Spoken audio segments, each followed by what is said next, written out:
Je vous invite à ouvrir votre Bible dans le Nouveau Testament, l'Évangile de Matthieu au chapitre 24 et à lire le chapitre 24, en tout cas jusqu'au verset 14. 1 à 14, mais vous pouvez largement lire jusqu'à la fin. Je vous invite à presser sur pause, à trouver votre Bible et à lire. Alors,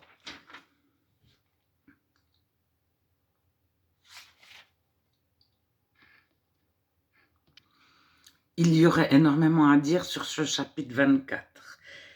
Je vais relever 2-3 versets.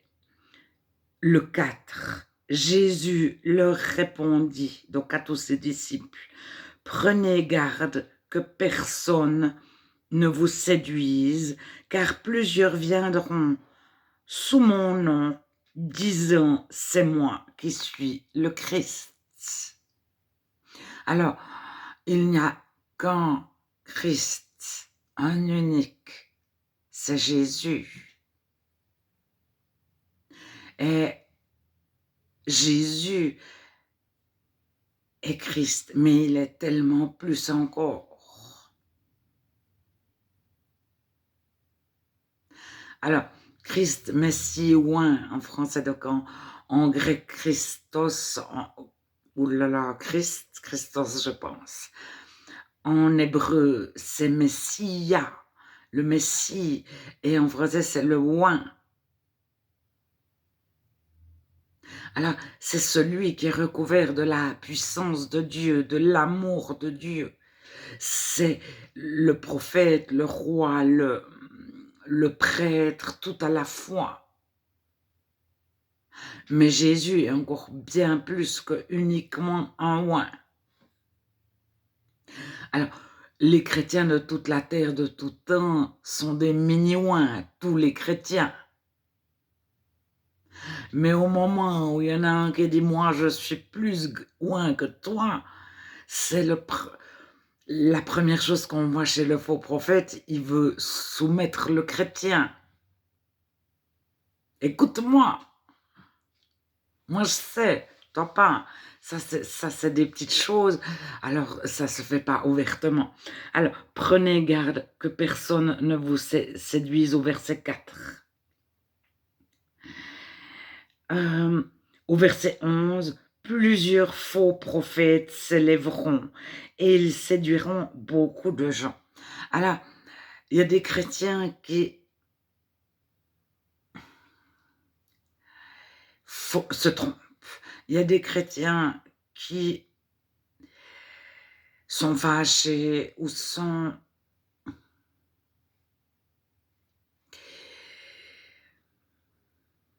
prennent des positions. Souvent, ils sont poussés, tirés à être juste à côté du chemin étroit, mais ils ont une volonté de faire juste. Ils aiment Dieu, ils sont nés nouveaux, ils sont remplis du Saint-Esprit, mais quand ils sont pris de la tourmente, ils arrivent, s'ils la détectent, à garder le cap. Mais si la tourmente est occulte, invisible, elle est sournoise, elle est presque imperceptible à l'œil, le chrétien est ballotté à tout vent de doctrine, comme est dit en Éphésiens 4, où Jacques nous dit ça au début. Et le chrétien a besoin des anciens chrétiens pour être cadré, rester stable, ne pas être ballotté, ne pas être séduit par les faux prophètes, ne pas être poussé, tiré à être juste à côté ou à être... Voilà. Alors, c'est le rôle du faux prophète de ne pas être vu. Et si, au début de la conversion d'un chrétien, il arrive à lui le fausser. Il a gagné. Et le chrétien n'a jamais eu un ancien qui était un réel chrétien pour l'entourer. Donc, il avait un faux prophète qui lui disait qui était un faux prophète et qui a tous les qualificatifs du loup. Premièrement, il ment. C'est la première chose. Alors, des fois, ça se voit pas tout de suite. Mais il ment tellement, il joue un rôle. Il est insensible. Alors, c'est écrit au verset 11, plusieurs faux prophètes s'élèveront, au verset 12, et parce que l'iniquité se sera accrue, parce qu'il y aura toujours plus de personnes révoltées contre Dieu. L'iniquité, c'est vraiment détester Dieu, haïr Dieu, ne faire sans Dieu. Le rejeter, se moquer de lui. Alors, et parce que l'iniquité se sera accrue, donc sera agrandie, la charité, donc en grec c'est jamais charité, c'est agapé. Et c'est dans passablement de traduction, en particulier la Darby, il y a à peu près jamais le terme charité. C'est le terme amour qui traduit agapé, c'est l'amour sans condition, inconditionnel. C'est-à-dire, mais on voit les partis politiques aujourd'hui. Ils sont composés d'hommes.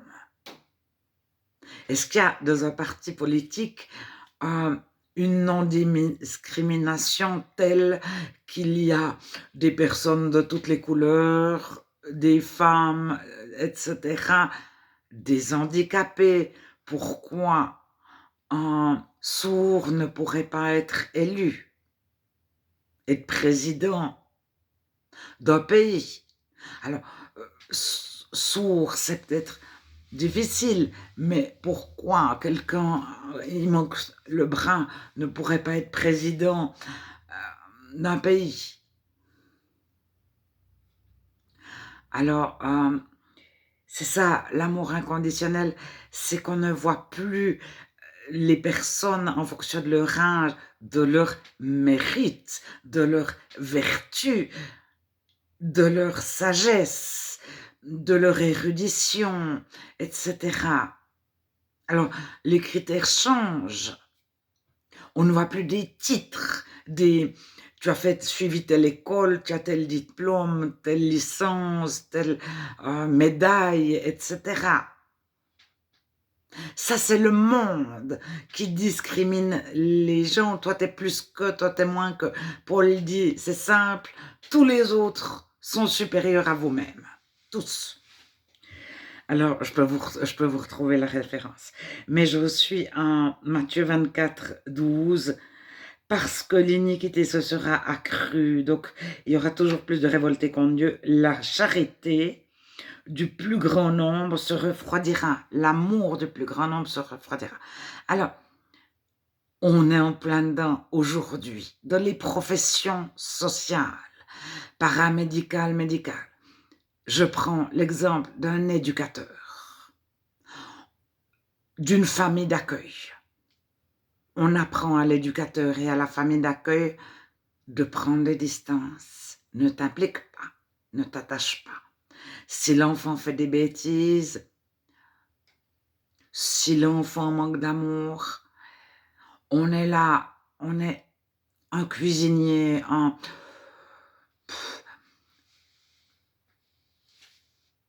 c'est égal, pourvu qu'on ne s'implique pas.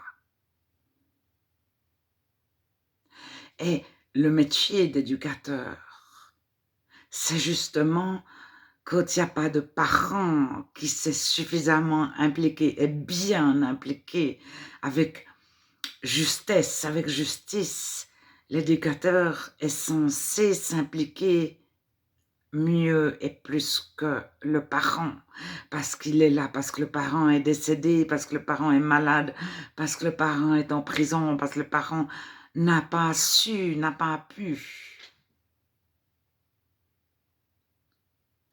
Mais l'éducateur ne doit pas s'impliquer. Ensuite, la première chose dans la Bible, c'est ne parle pas de le dos des autres pour créer une relation de confiance. C'est que la personne soit sûre que l'éducateur ne va pas parler de son dos à quelqu'un. Alors, toutes les institutions actuelles étatiques ont été à la base inventées, créées de toutes pièces par des chrétiens, parce que ça n'existe pas, n'existait pas. Tous les prendre soin, que ce soit les hôpitaux, les hospices, les homes, les maisons d'accueil pour jeunes, pour vieux, pour malades, pour handicapés. À la base, ça a été inventé par des chrétiens. Toujours, toujours, toujours. Et parce qu'ils aimaient les personnes, ils s'impliquaient. Alors, c'était non structuré, il n'y avait pas de loi, etc. Et après, il y a des non-chrétiens qui reprennent ou qui se mélangent aux chrétiens. Il y a des faux prophètes qui se mélangent aux vrais prophètes. Et qui, le faux prophète, le loup, c'est décrit en Jean 10, Évangile de Jean chapitre 10, le loup est là pour détruire, il est là pour dominer, pour soumettre. Soumets-toi à moi, je vais te dominer, je vais te détruire.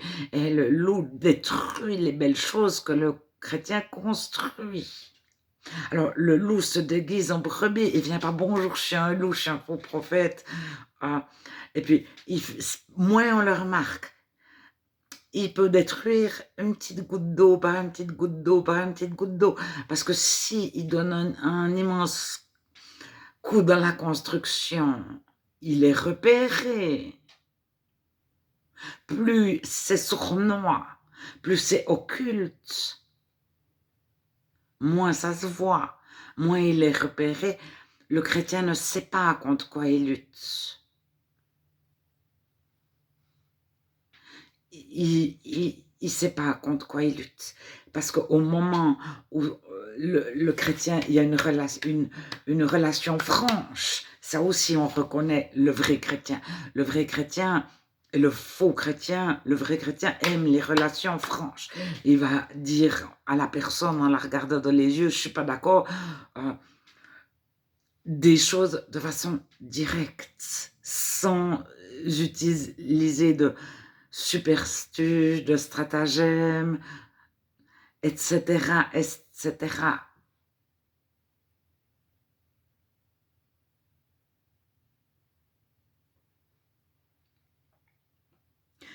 Alors, ça commence quand... Alors, du vendeur, on n'attend plus du vendeur qu'il soit honnête depuis longtemps, et puis qu'il pense au bien du client. Mais quand dans notre société, les professions médicales, les professions sociales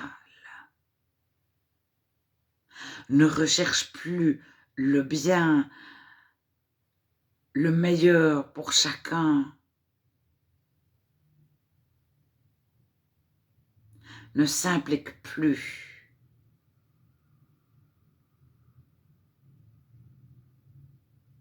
Alors, dans ma vie, j'ai rencontré une fois une dame. On a tous eu 3 profs de maths différents et ils avaient tous la même licence, les mêmes grands diplômes, etc. Et il y a un prof de maths, il entre dans la classe, il nous parle en 5 minutes. Toute la classe a compris les maths. Toute la classe a compris les maths. Et un autre professeur de maths qui a les mêmes grandes licences et tout, il arrive à la limite, il est encore plus diplômé. La moitié de la classe ne comprend pas ce qu'il dit. Et comme ils sont là en fonction de leur diplôme. Ils ont tous peut-être même ils ont reçu leur licence avec mention. Ils ont eu une thèse en mathématiques, etc., etc. Et ils sont là à cause de leur diplôme.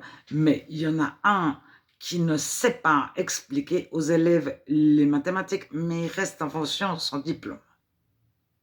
Et je discutais un jour avec une maman d'élève et je lui demandais justement, déjà avant, dans les écoles privées, celui qui ne sait pas expliquer, il fait pas long feu. C'est pour ça que dans les écoles payantes, tous les élèves réussissent aussi, ou la plupart. Tandis que dans l'école publique, on regarde au diplôme, mais si c'est absolument pas expliqué les maths aux élèves, il peut passer 40 ans dans une école à expliquer, personne, la moitié de la classe ne comprend pas, chaque année ça recommence. Alors j'ai un jour demandé à une maman, je me renseignais sur le futur professeur de mes enfants, et j'ai demandé, et pour elle, le prof avait un diplôme, il était prof, j'étais prof. Il a son diplôme. Alors, ça, j'avais encore jamais été confrontée à une personne qui puisse penser que, voilà, la personne, c'est un éducateur ou c'est un médecin. Il est médecin, il est éducateur. Alors, le monde a des critères et des fois, il nous les transmet. Cette dame, elle était chrétienne. Et ils nous les transmettent à nous chrétiens. Et récemment, un autre chrétien me parlait de choses de la Bible. Il m'a dit la définition du dictionnaire, non. Donc du dictionnaire Larousse ou Robert, quelque chose comme ça. Et parce que c'était dans le dictionnaire Larousse ou Robert, c'était cette définition-là, elle était... Mais ceux qui créent le dictionnaire Larousse, Robert, etc., ne sont pas chrétiens. Le dictionnaire change toutes les années. Il y a des mots ajoutés et des mots supprimés toutes les années. Et la définition du dictionnaire, ce sont des non-chrétiens qui ont créé, mais les encyclopédies, ce n'étaient pas des chrétiens. Donc, on ne peut pas dire, voilà, c'est dans le dictionnaire. Et il m'a dit, c'est dans le dictionnaire. Il ne m'a pas précisé si c'était Larousse, Robert, etc., etc. Déjà, ce n'est pas les mêmes définitions, mais pour lui, le dictionnaire a toujours raison. Mais qui est derrière le dictionnaire? Alors ça, j'avais jamais vu que quelqu'un puisse faire confiance. Alors, il m'avait donné l'impression d'être un chrétien très érudit, connaissant les langues de la Bible, etc. Et je me suis dit, mais il connaît la Bible, il connaît Dieu, il connaît Jésus, et il fait confiance aux critères du monde pour définir ce qui est bien ou mal, ce qui est juste ou faux. Alors, les faux prophètes dans le monde, c'est facile à voir, mais les faux prophètes déguisés en brebis, et des fois, les chrétiens sont amochés, je dirais, ils ont été passés à la moulinette, et alors, ça en fait des super chrétiens, entre guillemets. Ça les épure, ça leur demande de prier, de trouver en Dieu des forces, de trouver en Dieu l'amour, de bénir leurs ennemis, d'aimer leurs ennemis, etc., etc., etc. Mais parfois, il y a des écorchés vifs ou des... Et surtout, lorsque l'ennemi est indétectable, sournois, le chrétien peut répéter des choses fausses en étant sûr que c'est juste.